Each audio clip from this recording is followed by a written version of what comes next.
$124,600 is what Georgetown law says 1 year costs starting this fall. That is from their own data on their own financial aid page. As of 3 weeks ago, the most the federal government will lend a law student in a year is $50,000. There is no longer any federal program left that will cover the difference. Now, I should clarify that the Georgetown figure is sticker tuition, and most Georgetown students don't pay sticker. I'll show you how to find your real number in just a few minutes. But let's hold on to that sticker number for just a few minutes because it's what the system used to cover automatically and no longer does. Most of the media coverage filed this as being a debt story, but debt is really the least interesting thing about it. What actually changed is who signs off on the debt. As of this month, the person deciding whether you can afford law school works at a bank and is looking at your credit file. Admissions used to have a version of that job. Financial aid had a version of it, and now an underwriter does. Now, there is a number in this system you still control, and controlling it is worth more this year than it's ever been worth. I'll show you the math on what a 5-point LSAT move is worth in dollars now versus what it was worth in 2023. Now, there is a large group of applicants who comes out of this better off, and that's the opposite of how the media has been reporting on this. I'll tell you who those applicants are. For those who don't know me, I've been teaching the LSAT since 2005, and so I've watched a few funding changes over the past couple of decades, and none of those changed who signs off, and this one does. Now, before July 1st, a law student had two federal loans.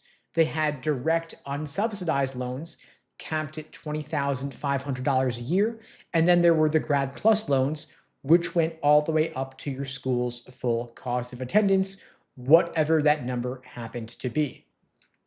Now, the Grad Plus loans are the reason why a school could charge over $120,000 and still fill up their class. The government covered full sticker tuition at whatever price the school chose to set. Now, the One Big Beautiful Bill Act killed the Grad Plus loans, and now the replacement is that law counts as a professional program, so you can borrow $50,000 a year in direct unsubsidized loans. There is a $200,000 cap on borrowing for that degree and a $257,500 lifetime cap across everything you've ever borrowed, undergrad included. That is the federal government's entire offer now. Now, the old unsubsidized limit was $20,500. The new one is $50,000. So the headline said law students could now borrow more than double what they could before. And while that is technically true, it is completely misleading at the same time. They raised the small number and they deleted the big number. The $20,000 loan was never what got you through law school. Grad Plus loans were what got you through. Raising your unsubsidized cap by $29,500 while removing an uncapped loan works out effectively to a cut of tens of thousands of dollars a year for anyone at a school charging more than $50,000 a year, which is frankly most of them. Now, the $200,000 aggregate loan looks like the binding limit, but for a standard 3-year JD, it's not, because 3 years at $50K is $150K. But if you do a master's first or 4 years part-time or a dual degree, and it goes live fast. And that lifetime cap counts your undergrad borrowing. So if you maxed out your undergrad as an independent student, you've got limited room remaining. Now, Georgetown law, again, tuition $87,000 and change. If you add in books, food, housing, health insurance, transportation, the cost of attendance in total is $124,600. The federal max is $50,000. The gap at sticker tuition in year one is $74,600. If you apply for a real Georgetown grant, that number comes down, but it does not come down to zero. In contrast, Chicago law, their tuition's $86,000 and change. Published 1L cost of attendance is $122,000 and change. Same math, generally the same shape. Now, private lenders can help fill that gap, but there are a couple of things about private lenders you want to know. Their rates can actually be competitive. Federal unsubsidized for grad and professional students is 8.07% fixed for loans disbursed this year. Grad Plus was 9.07%. So a strong file with a cosigner can beat the 9.07% on the private market and sometimes even beat the 8.07%. But you do want to watch for whether that quote is fixed or variable, because the eye-catching ones are always variable and almost always assume a cosigner plus autopay. You want to start by looking at Sallie Mae, College Ave, Earnest, and Citizens. Don't compare the advertised rates. Look at what they're actually going to quote you without a cosigner and look at the release terms. Now, the other thing you want to know is that for private loans, there is no income-driven repayment and there's no public service loan forgiveness. Unemployment deferment's not really worth much. The rate is what they advertise, but the terms decide whether you could take a $58,000 a year job. Now, the credit check changes things. Grad Plus loans did have a credit check. They screened for adverse events like a recent bankruptcy discharge, a foreclosure, a tax lien, a wage garnishment, or roughly $2,000 or more in accounts 90 days delinquent or charged off. If you clear those, you were approved. If you didn't clear them, there was an endorser path. Now, a private lender is going to ask all these questions: credit score, income, debt to income ratio, and at some lenders, what school admitted you and what that school's graduates earn. So think about the shape of a cycle now. You do the work, you take the test, you get admitted, get your aid letter, and then in June, 3 months before orientation, a lender pulls your file and decides. Now, if you're 22 and you're straight out of undergrad, the trouble is not usually a bad credit score. Plenty of 22-year-olds have credit scores in the 700s. What they don't have is 4 years of payment history and a W-2. I'm not going to give you some magic credit number as a cutoff because no lender publishes their credit off and anybody quoting you one's just guessing. What lenders do publish is cosigner release criteria, and that's what they actually check. Most of them want 12 to 36 consecutive one-time payments plus an independent income check before they'll let a cosigner off. That's what you don't have yet, which brings up the cosigner conversation, which is harder than people expect.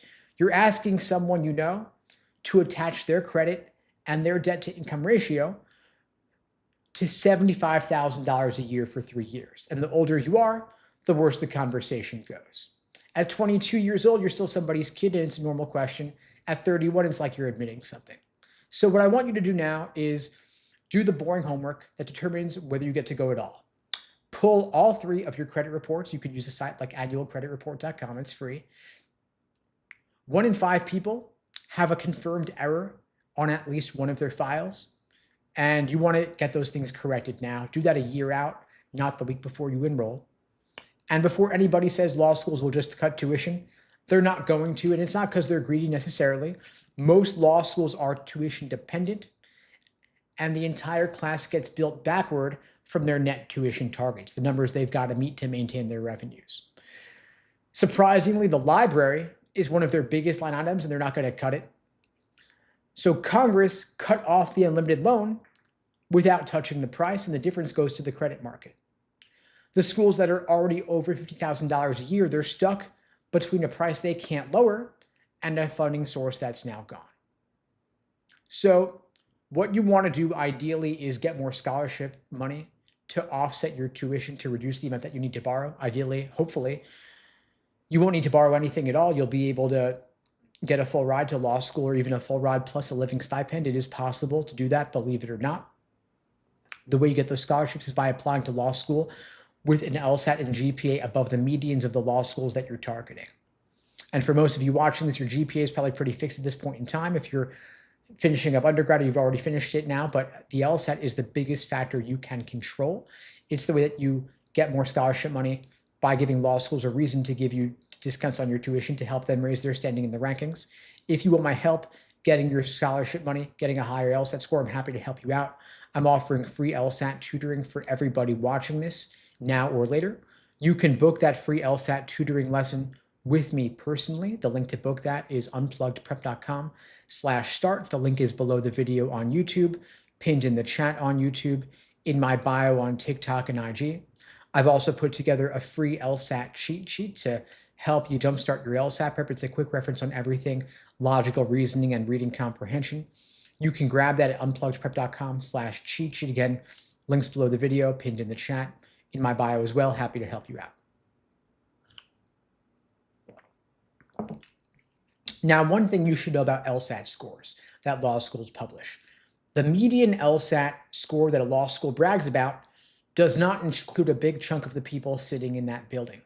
For example, transfers get left out of it on purpose. The reported LSAT median only counts first-year matriculants, so a school can post a great number in the fall, then quietly refill the class with transfer students whose scores never show up anywhere near it.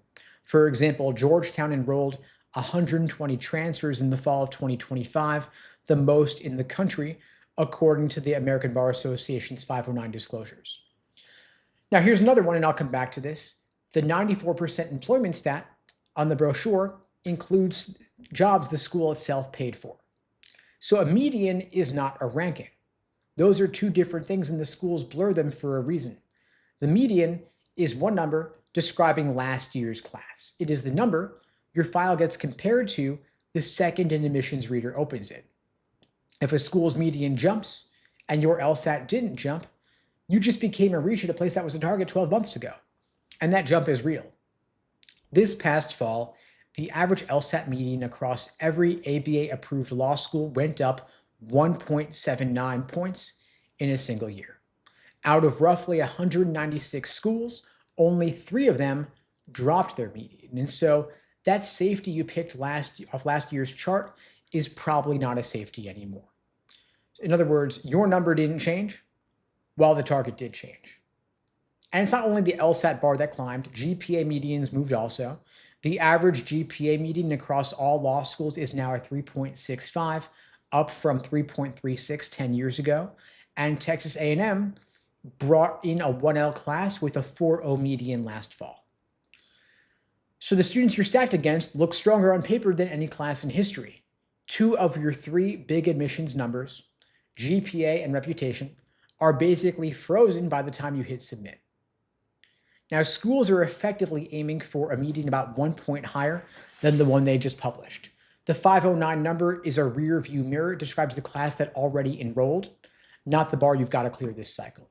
So when you look at a school's posted median and think to yourself, I'm right there, you're reading a number that's already behind the live competition. Now let's talk about scholarships. A conditional scholarship is money the school hands you that you keep only if you hit a certain GPA or class rank as a 1L. It's a cutoff. And law schools rank on a curve, they grade on a curve, and so a fixed slice of the class is mathematically guaranteed to land below that line. The ABA makes schools publish their retention data under Standard 509, so this trap is fully disclosed. It's printed right there for anybody who bothers to look. You show up for a scholarship, you get put on a curve, and a chunk of students watch that money evaporate after 1L when transferring out is already hard. And the money picture gets worse. Everybody imagines themselves getting a full ride, but across all law schools, less than 7% of students get a full tuition scholarship or better. The average median scholarship is about $23,911. The average all-in cost of attendance is roughly $82,000. And so the generous aid the brochure implies is for most people just a small discount on a huge sticker price. Now, the gap you're covering yourself just got harder to finance. Federal loans for grad school are now capped at $50,000 a year. The cost of attendance is $82,000 a year on average, and so the difference goes to private loans, which are tough to lend without strong credit or a cosigner. Now look at this. The transfer game has rules that give it away. If a school enrolls 12 or more transfers, it's got to report GPA quartiles. Between 6 and 11, just the median. 5 or fewer, they report nothing at all. So a school can bring in a handful of below median transfers and legally disclose almost nothing about who they are. Now let's talk employment. The record 93.4% employment rate for the class of 2024, the highest ever, comes with an asterisk. Jobs the law school or university itself funds now get folded into that headline number. U.S. News only gives those school-funded jobs partial credit in the rankings unless they're full-time, long-term, and actually require the bar. And so employed and employed in a real job somebody else paid for are two different things, even though the brochure only prints one number. Now, here's what they won't say out loud. bar passage required jobs, the actual lawyer jobs, were 84.3% of the class of 2024. So it's still a genuinely strong year. Now, I'm not here to tell you the market's collapsing because it's not, but 84.3 and 93.4 are 9 points apart, and that gap is stuffed with JD Advantage roles, part-time work, and school-funded jobs. Now, in the 2026 U.S. News methodology, employment outcomes are 33%, and bar passage is another 25%. Your LSAT and GPA together come to about 10% of the ranking. But that 10% still decides your money, the scholarships that you get. Now, the reputation score, a full 25% of the whole ranking, is basically just a popularity contest. Half of it is law school deans and faculty rating each other on a scale of 1 to 5. The other half is lawyers and judges. And plenty of the people filling out those surveys have never set foot in the schools they're scoring. And so that whole 25% of a school's rank is based on reputation that lags reality by years and barely budges. A school can coast for a decade on a name it earned before you were applying, and you're told to read that as a measure of today's quality. Now, you might remember the big rankings boycott a couple of years back. Yale and Harvard pulled their data in 2022, and more than 60 other law schools followed. Everybody said the rankings were finished, but they're not. US News just switched to using the ABA's public data and kept ranking every school anyway. And then this year in 2026, Stanford knocked Yale out of the #1 spot for the first time in 36 years. And that shows that the rankings machine never needed the school's permission in the first place. One more I want to share. The acceptance rate on the brochure is another one. It's only worth about 1% of the US News formula, but it's front and center in every selective pitch. The average law school admitted 36% of applicants this cycle. It's selective sounding, but tiny actual weight. They like to leave with the number that impresses you, not the number that actually moves them. Now, this next one is my read, not a published fact, so take it as analysis, as opinion. Schools protect their yield, meaning the share of students who enroll. My honest bet is that a school who reads an applicant as being a flight risk, someone in the school thinks will pick a better offer, might get waitlisted instead of getting admitted, so the school doesn't take a hit when you say no. I can't give you the school's internal files on this, those are undisclosed, but the incentive is real, and it explains a lot of those people wondering why they got waitlisted with such good numbers. Now, this past cycle, class sizes ballooned. Total 1L enrollment hit 42,817 students this fall, up roughly 8% in 1 year and up 13% since 2023. Bigger sizes, bigger class sizes means the ABA's own analysts are watching the class of 2028 because if legal hiring softens, more graduates are going to be competing for the same number of seats. And you should know that sticker price is not net price. The roughly $82,000 cost of attendance is the sticker price, but the scholarship is the discount that you get off the tuition. And what sets the size of your discount is not your essays, it's mostly your numbers. The school decides how badly it wants you. They decide how valuable you are to helping them boost their status in the rankings, and then they give you a price based on that. Now, when you're reading a school stats, the number that protects your wallet, that gives you a discount, is the 75th percentile, not the median. If you land at or below the median, you're more likely to pay full tuition to prop up their rankings. If you land above the 75th percentile, you're the applicant they're trying to buy. And Yale's 75th percentile LSAT this fall was a 177. That's where a school in the top 6 will start writing you checks. Now, one more myth I should bust here. The idea of LSAT optional, or we take the GRE, does not mean the law school is test optional. Doesn't mean it'll be any easier to get in. Only about 1.24% of this fall's enrolled students came in on a GRE score. The LSAT is still, by a wide margin, the dominant test in law school admissions. Just because they accept alternatives doesn't mean there's a backdoor in. So let me tell you what I would actually do with all this. The median is not a floor. The median is the number you've got to beat. You want to get ideally above the 70th percentile to maximize your odds of getting in and also getting scholarship money. The medians are always rising year over year. They're a trailing metric of last year's numbers, but your LSAT score is the piece of this you still control. You can't touch the reputation surveys.